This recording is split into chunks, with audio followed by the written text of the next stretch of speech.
Joe Zarzaur here with Dr. Malone. Dr. Malone is a board-certified internal medicine physician that works with the firm. Today's segment of the Zarzaur Law TV, it relates to rental scooter injuries. So we're here in Pensacola. We also have an office in Destin, but both these areas have their fair share of tourists, which are great.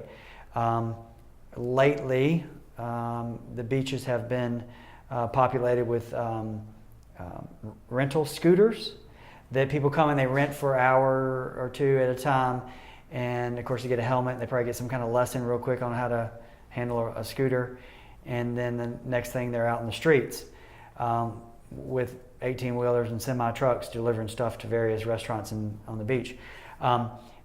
Here's what's important to know. Scooters in Florida are exempted from Florida's typical car insurance law.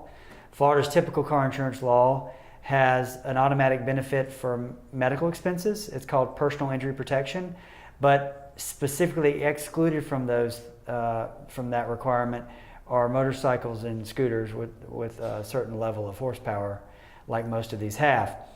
The significance of that is that there is no automatic coverage on your car policy for any medical expenses you may incur while being injured on a scooter. So if you don't have health insurance, you get injured on a scooter, and most of the time it could be your fault, you're gonna have to pay your own medical expenses, okay? So that's a bad thing.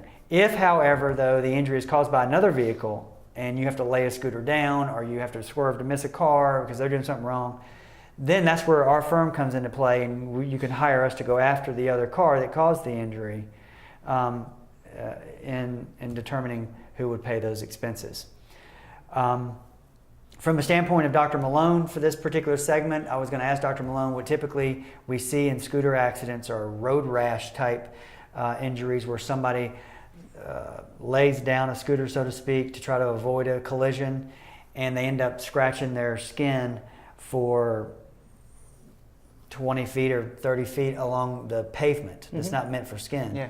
Because most everybody renting these is not wearing biker gear, they're wearing board shorts or bikinis.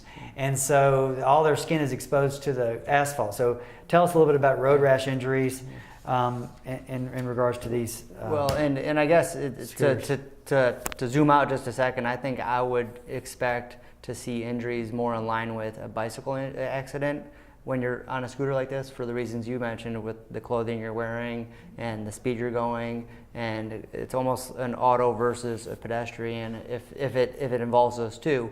And then you also have the same risk of laying this thing down without even an auto being involved, hitting an impediment in the road or whatever, that I would expect, again, more stuff that you would see with a bicycle injury. So broken collarbones, dislocated shoulders, head injuries from the helmet not being worn appropriately. So make sure your helmets fit appropriately when you put these things on.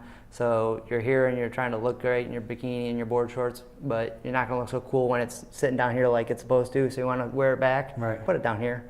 But yes, the road rash can be something that ends up, that is equivalent to having a bad burn, okay? So we call it road rash just colloquially, but it is an effective burn, and it can go through all the layers of your skin to the point where you're exposing some important tissue, be it layers of fat or even muscle or tendons, ligaments, depending on the part of the body. So it is at risk for not healing well, for getting infected, and then we call it a super infection, not because it is super strong, but because it is an infection that is on top of another injury of some sort. So superimposed like that, so super infection. So depending where you're at, that infection can be something innocent or it can be something pretty nasty. And we've done videos like this before where, what else are you doing on the beach? Get in the Gulf. What's in the Gulf? Other bacteria. Vibrio is one of them. So there's a whole cascade of things that could go wrong if you do not take care of things like your road rash. So if you pop right up and, hey, let's continue our vacation, I just got a scratch and whatever, still pay attention and keep it clean and be diligent with regard to that. So from a legal standpoint, even though there's no Florida coverage for Florida residents for motorcycles under their PIP policy, if another car causes it, or you're from another state, you very well may have insurance benefits that a lawyer who's board certified in civil work, like myself, should look at the insurance policies and make sure there's no benefit for you. So if you're involved in a scooter accident or somebody that you know is involved in a scooter accident and you want to get them to contact us, you can find us on the web at zarzaurlaw.com or at 855-HIRE-JOE. Thank you.